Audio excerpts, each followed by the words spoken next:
بسم اللہ الرحمن الرحیم. ڈیئر اسٹوڈنٹس، السلام علیکم. بیٹا نور اسکول اینڈ کالج مانسہرہ کی جانب سے آن لائن کلاسز کے سلسلے میں آج ہم جماعت نحم کی اگلی کلاس لے رہے ہیں. گزشتہ سبق میں ہم نے اپنے سبق کا اپنے مضمون کا پہلا حصہ پڑھ لیا تھا. سبق کا نام انسان کسی حال میں خوش نہیں رہتا، مصنف محمد حسین آزاد. اور صنف ادب کے اعتبار سے یہ خیالی مضمون ہے. خیالی مضمون کیسے ہے وہ ہم نے سیکنڈ پیراگراف کے اندر جب مصنف سو رہے تھے اور ان کے خواب کا قصہ شروع ہوا تھا تو اس سے آپ سمجھ گئے تھے کہ خیالات میں بنایا گیا مضمون ہے، خواب میں بنایا گیا مضمون ہے، یعنی وہ خواب کی کیفیت کو لکھا گیا ہے، اس وجہ سے اسے خیالی مضمون کہا جاتا ہے. پھر اس کے بعد یہ ماخذ کہاں سے لیا گیا ہے، تو یہ مصنف کے مضامین کی کتاب نیرنگ خیال سے لیا گیا ہے. تو بیٹا پہلے حصے کے اندر ہم نے جو اہم پوائنٹس پڑھے، اہم نکات پڑھے، ان میں سب سے پہلے تو مصنف نے ایک لطیفہ نقل کیا سقراط کا. سقراط کے بارے میں آپ کو بتایا گیا تھا کہ کب پیدا ہوئے. 469 قبل مسیح. اب یہ قبل مسیح کیا ہوتا ہے، ہجری کیا ہوتا ہے، عیسوی کیا ہوتا ہے، یہ ہم ڈیٹیل میں بیان کر چکے ہیں. حضرت عیسیٰ کے زمانے سے پہلے کا زمانہ قبل مسیح ہے. حضرت عیسیٰ کے زمانے سے لے کر جو زمانہ شروع ہوا، ڈیٹس تاریخ شروع ہوئی، وہ عیسوی ہو گئی، اور جو نبی علیہ السلام کی ہجرت کے بعد سے شروع ہوا وہ کیا ہو گیا، ہجری ہو گیا. پھر اس کے بعد مصنف کے خواب کا تذکرہ آیا. خواب کے اندر کیا دیکھتے ہیں، یہی دیکھتے ہیں کہ سلطان افلاک کے دربار سے ایک اشتہار جاری ہوا. سلطان افلاک کون ہے بھائی؟ سلطان، بادشاہ کو کہتے ہیں. افلاک کس کی جمع ہے؟ فلک کی جمع ہے. تو سلطان افلاک کے دربار سے اشتہار جاری ہوا، مراد اللہ تعالیٰ ہے. کیا اشتہار جاری ہوا کہ تمام دنیا کے لوگ اپنی اپنی مصیبتیں لا کر ایک جگہ پر ڈھیر لگائیں، اور ایک میدان تجویز ہوا، منتخب ہوا. وہاں پر مصنف کہتے ہیں میں بھی کھڑا ہوا تھا اور لوگ لا کر اپنی مصیبتیں پھینکنا شروع ہو گئے. پھر اس میدان میں ایک عجیب چیز مصنف نے دیکھی. ایک شخص دیکھا، سوکھا سہما. اس کی حالت کیا ہے؟ سوکھا سہما ہے اور چالاک چست ہے، اور اس کے ساتھ اس کے ہاتھ میں ایک آئینہ ہے، اور آئینے میں ہر چیز بہت بڑی نظر آتی ہے. ڈھیلی ڈالی پوشاک، لباس پہنے ہوا ہے، ٹھیک ہے. آنکھ اس کی وحشیانہ ہے، ڈراؤنی ہے، اور نگاہ میں افسردگی ہے. اب اس شخص کا نام مصنف نے کہا یہ وہم تھا، یہ کوئی شخص نہیں ہے. وہم کو ایک تصویر کی شکل دے کر مصنف نے مجسم شکل دے کر، جسم کی صورت دے کر بیان کیا ہے. یہ وہی وہم ہے جو مجھے اور آپ کو کسی چیز کے بارے میں ہو جاتا ہے، اور یہ وہی وہم ہے جس کا علاج لقمان حکیم کے پاس بھی نہیں ہے.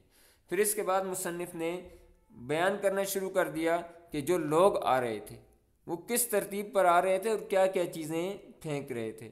ایک شخص آیا، اس نے اپنی غربت پھینکی کہ بھئی میں غریب نہ رہوں. دوسرا شخص آیا، اس نے اپنی بیوی پھینک دی. اس کو سب سے بڑی مصیبت اپنی بیوی لگتی تھی. اب آئیں آگے چلتے ہیں کہ مصنف کس انداز میں بیان کر رہے ہیں کہ اور کیا کیا چیزیں لوگوں نے پھینکی وہاں پر. اب مصنف کہتے ہیں کہ ان کے بعد ایک بھیڑ آئی. کس کے بعد؟ وہ ایک غربت پھینکنے والے کے بعد اور بیوی پھینکنے والے کے بعد ایک بھیڑ آئی. بھیڑ کس کو کہتے ہیں؟ ہجوم کو کہتے ہیں. ہجوم ساتھ ساتھ معنی لکھتے جائیں بیٹا، اپنے اپنے قلم اپنے پاس رکھیں. ایک بھیڑ آئی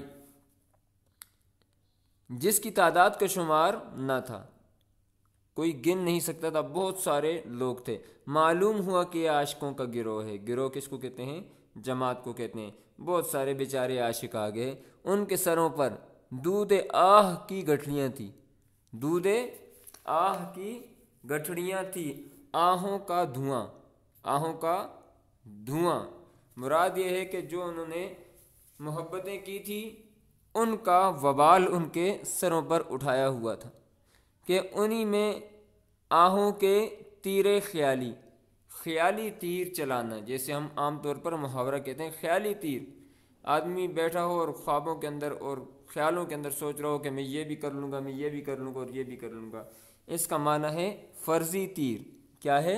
فرضی تیر، خیالوں میں تیر چلانا. تیر خیالی اور نالوں کے نیزہ و بالی دبے ہوئے تھے۔ نالہ فریاد کرنا، رونا، ٹھیک ہے جی، نالہ و فریاد عام طور پر یہ مرکب عطفی بولا جاتا ہے۔ نیزہ و بالی موجود تھے۔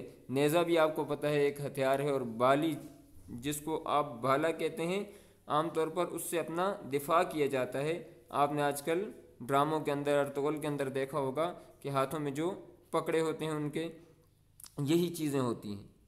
اگرچہ یہ لوگ مارے بھوج کے اس طرح درد سے آہیں بھرتے تھے کہ گویا اب سینے ان کے پھٹ جائیں گے، بہت زیادہ تکلیف میں تھے، لیکن تعجب یہ ہے کہ جب اس انبار کے پاس آئے، انبار وہ جو بنڈل تھا وہ اٹھا کر وہ آئے، تو اتنا نہ ہو سکا کہ ان بوجھوں کو سر سے پھینک دیں۔ کچھ نے جدوجہد سے سر ہلایا، جدوجہد کوشش سے سر ہلایا، مگر جس طرح لدے ہوئے آئے تھے اسی طرح چلے گئے۔ اور بھائی یہ جو عاشق آئے تھے نا، انہوں نے اپنی عاشقی نہیں پھینکی، کیونکہ ان سے پھینکی ہی نہیں گئی۔ اب اس کے اندر ایک بہت قیمتی بات ہے، اور بات یہ ہے کہ یہ جو دنیا کے اندر مجازی عشق کر رہے تھے تو ان میں جرت نہیں تھی کہ یہ اپنے مقصد میں کامیابی حاصل کر سکتے، تو مصنف نے ان کے بارے میں بتایا کہ ان میں اخلاقی جرت نہیں تھی، ورنہ یہ یہاں پر سمجھ رہے تھے کہ عذاب ہے لیکن پھینک نہیں سکتے تھے۔ ان کی مثال ویسے ہی ہے جیسے عام دنیا میں بھی یہ بیچارے ویسے ہی خیالوں میں بھی کھوئے رہتے ہیں اور کچھ بھی کر نہیں سکتے۔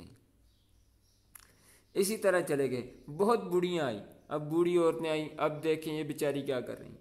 بہت بوڑھیاں آئی کہ بدن کی جھریاں پھینک رہی تھیں، جھریاں، شکن، ٹھیک ہے، سلوٹیں جو پڑ جاتی ہیں چہرے کے اوپر، ٹھیک ہے، جب بوڑھا ہو جاتا ہے تو انسان کا چمڑا ایسے لٹکنا شروع ہو جاتا ہے، تو یہ جھریاں پڑنی شروع ہو جاتی ہیں، شکنیں پڑنی شروع ہو جاتی ہیں، پھینک رہی تھی۔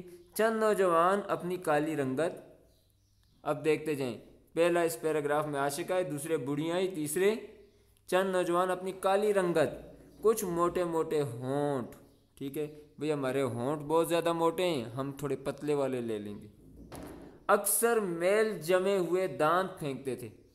اور بھئی میل جمے ہوئے دانت پھینکتے تھے، بجائے اس کے کہ یہ ٹوتھ پیسٹ سے اس کو صاف کریں، مسواک سے صاف کریں، ان مردودوں نے اپنے دانت ہی پھینکنے شروع کر دیے، جنہیں دیکھ کر شرم آتی تھی، مگر مجھے یہی حیرت تھی کہ اس پہاڑ میں سب سے زیادہ جسمانی عیوب تھے۔ عیوب عیب کی جمع ہے، ٹھیک ہے جی، عیب کی جمع ہے، تو عیب کس کو کہتے ہیں جی؟ عیب برائی کو کہتے ہیں، ٹھیک ہے، عیوب برائیاں، جسمانی برائیاں پھینک رہے تھے۔ مصنف یہ کہتے ہیں کہ مجھے اس پر حیرت تھی، جسمانی عیوب پھینک رہے تھے۔ ایک شخص کو دیکھتا ہوں کہ اس کی پیٹھ پر، اس کی پیٹھ کس کو کہتے ہیں؟ کمر کو کہتے ہیں، پر بھاری سے بھاری بوجھ ہے، ٹھیک ہے جی، بھاری سے بھاری اور بڑے سے بڑا بوجھ ہے، مگر خوشی خوشی اٹھائے چلا آتا ہے، مگر خوشی خوشی اٹھائے چلا آتا ہے۔ جب آس آیا تو معلوم ہوا کہ ایک کبڑا ہے، کبڑا، کمر جھکی ہوئی، ٹھیک ہے، جس کی کمر میں آپ نے دیکھا ہوگا کہ ایسے بڑا سے ایسے گوشت باہر کو نکلا ہوتا ہے، یا ان کی ہڈی جو ہے یہاں سے ٹیڑھی ہوتی ہے کمر کی، تو کمر جھکی ہوئی ہے، اور آدمزاد کے انبار رنج و علم میں اپنے کبڑے پن کو پھینکنے آیا ہے۔ یہ جو اپنی جھکی ہوئی کمر ہے، اس کے نزدیک سب سے بڑا عیب یہی ہے، اس نے اس میں پھینکنا شروع کر دیا۔ انبار ڈھیر کو کہتے ہیں، یہ میں نے آپ کو پہلے معنی بتائے ہوئے ہیں، اسی لیے صرف انڈر لائن کیے ہیں، آپ وہاں سے دیکھ کر لکھتے جائیں گے کہ اس کے نزدیک اس سے زیادہ کوئی مصیبت نہیں۔ اس انبار میں انواع و اقسام مختلف قسم کے سقم کہتے ہیں عیب کو، ٹھیک ہے، اور امراض بھی تھے، جن میں بعض اصلی تھے۔ تو مصنف کہتے ہیں کہ یہ جو لوگ آ کر پھینک رہے تھے، اپنے ان چیزوں کو بھی مرض سمجھ لیا تھا جو مرض نہیں ہے۔ مثلاً بڑے ہونٹ ہونا تو کوئی مرض نہیں ہے، دانت پیلے ہونا کوئی مرض تو نہیں ہے، یہ تو نااہلی ہے اور سستی ہے۔ تو مصنف کہتے ہیں کہ خواہ مخواہ مرض سمجھ لیا تھا، مگر میں فقط ایک ہی بات پر حیران تھا۔ اب مصنف حیران کس بات پر ہیں؟ اور وہ یہ تھی کہ اتنے بڑے انبار میں کوئی بیوقوفی یا بداتواری دکھائی نہ دی۔ بداتواری بد سلیقہ، یعنی کسی نے اپنی بیوقوفی بھی نہیں پھینکی اور نہ ہی بداتواری پھینکی۔ میں یہ تماشے دیکھتا تھا اور دل میں کہتا تھا کہ اگر ہوس آئے نفسانی، ہوس آئے نفسانی خواہشات، جو بری خواہشات دل میں پیدا ہوتی ہیں، اور ضعف جسمانی، ضعف کہتے ہیں کمزوری، جسم کی کمزوری جس کو آپ سستی کہتے ہیں، اور عیوب عقلی سے، عقل کی برائیوں سے کوئی نجات پانی چاہے تو اس سے بہتر موقع ہاتھ نہ آئے گا، کاش کہ آ کر جلد آئے اور پھینک جائے۔ اتنے میں ایک عیاش آیا، عیاش کہتے ہیں فضول خرچ آیا، کو دیکھا کہ اپنے گناہوں کا بوجھ اٹھائے بے پرواہ چلا آتا ہے، بے پرواہ، بے فکر ہے، کیونکہ عیاش آدمی کی نیچر ایسی ہوتی ہے کہ اسے کسی چیز کی فکر نہیں ہوتی ہے۔ اس نے بھی ایک گٹھڑی پھینکی، مگر جب دیکھا تو معلوم ہوا کہ گناہوں کے عوض کہتے ہیں بدلے میں اپنی عاقبت اندیشی کو پھینک گیا، آخرت کی فکر۔ جو اصل چیز پھینکنی تھی عیاشی، وہ نہیں پھینکی بلکہ آخرت کی فکر پھینک گیا۔ تو اس پیراگراف کے اندر مصنف نے وہاں پر میدان میں آنے والے لوگوں کے بارے میں بتایا کہ کیا کیا چیزیں انہوں نے پھینکی ہیں۔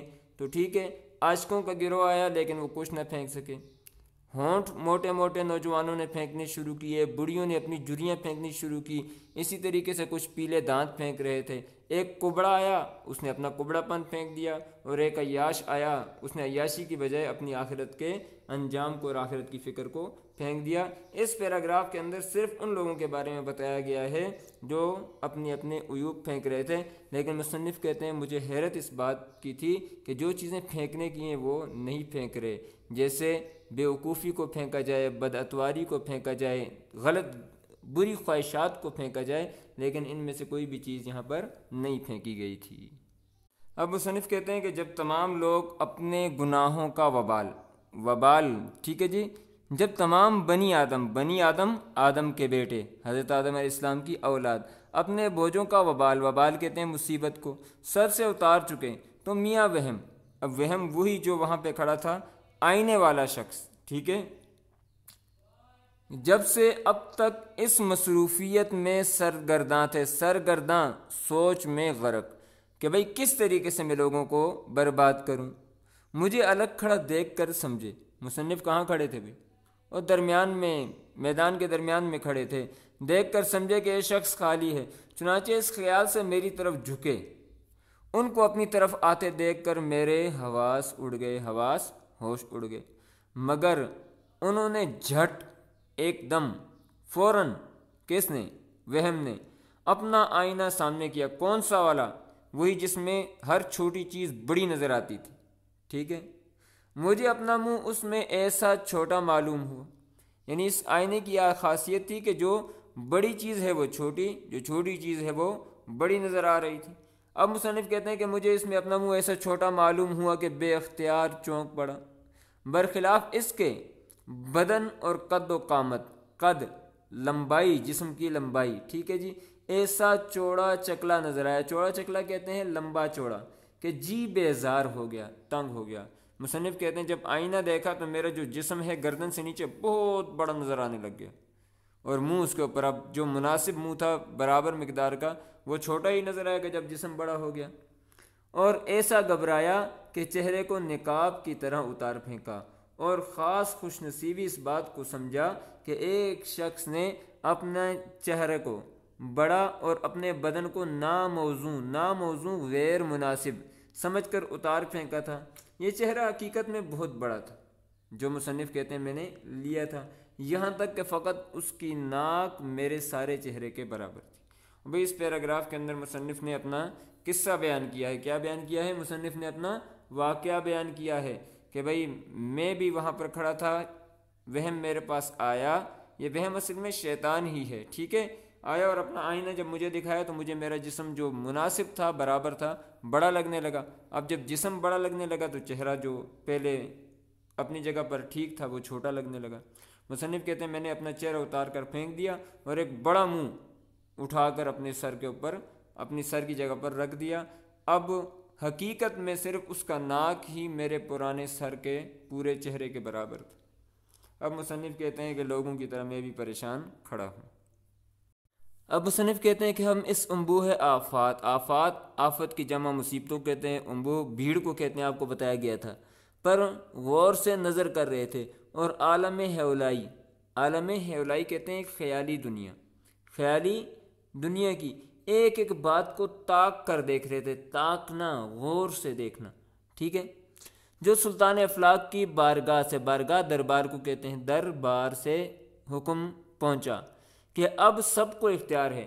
پہلا حکم کیا تھا کہ اپنی مصیبتیں لا کر پھینک دیں، اب دوسرا حکم کیا ہے یہ ذہن میں رکھیں، پہلا حکم مصیبتیں پھینکنے کا تھا، اب دوسرا حکم کیا پہنچا، سب کو اختیار ہے جس طرح چاہیں اپنے اپنے رنج و تکلیف تبدیل کر لیں اور اپنے اپنے بوجھ لے کر گھروں کو چلیں۔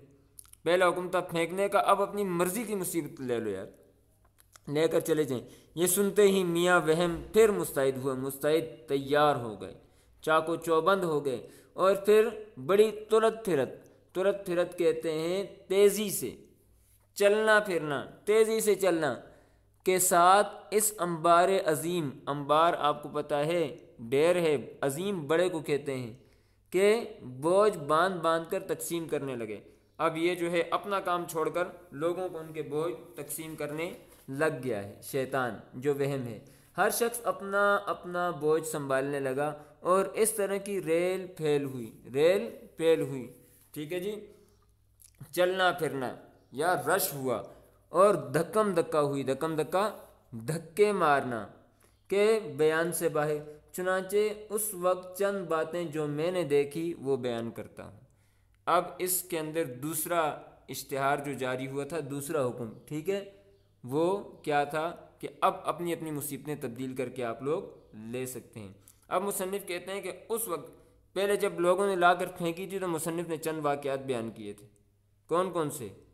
ہاں، ایک نے غربت پھینکی، ایک نے بیوی پھینکی، ایک نے اپنے کالے دانت پھینکے، کسی نے اپنے موٹے ہونٹ پھینک دیے، اس طریقے سے عیاش نے اپنی آخرت کا انجام پھینک دیا۔ اب کہتے ہیں جب دوبارہ اٹھانے کا وقت آیا، اب جب تبدیل کر کے دوبارہ اٹھا رہے ہیں تو پھر کیا ہوا؟ اب یہاں پر بھی عجیب ڈرامے ہوں گے، آپ دیکھتے جائیں بیٹا، الفاظ معنی ساتھ ساتھ آپ لکھتے جائیں گے، قصے بھی سنتے جائیں اور الفاظ معنی بھی۔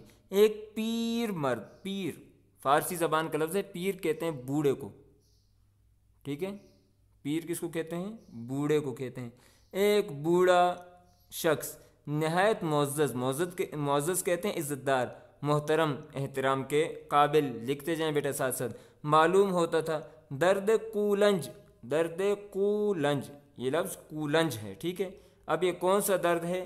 آنتوں کا درد، جو انتڑیاں ہوتی ہیں انسان کی، اس میں جب بل آ جاتا ہے بڑی آنت میں تو اس کی وجہ سے شدید تکلیف ہوتی ہے۔